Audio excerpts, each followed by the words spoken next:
My name is Naeem Zafar. I've been teaching entrepreneurship at the University of California, Berkeley for the last 17 years. I came to this country as an electrical engineer and been involved with working at or starting 7 companies, 5 times as a CEO. But I consider myself as a world citizen and I enjoy interacting with people, entrepreneurs from all over the world. This program at UC Berkeley is fantastic. It's experiential entrepreneurship. We are combining lecture, case discussion, a framework, how to start a business, with field study program when you are actually seeing how these startups operate, how do they start, what do they struggle with. And then every week in the classroom, we analyze and we discuss.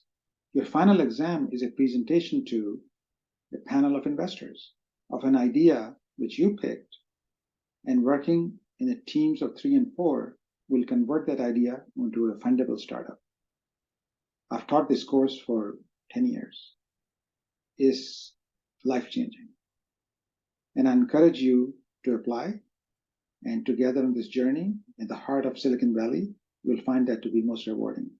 I look forward to seeing you.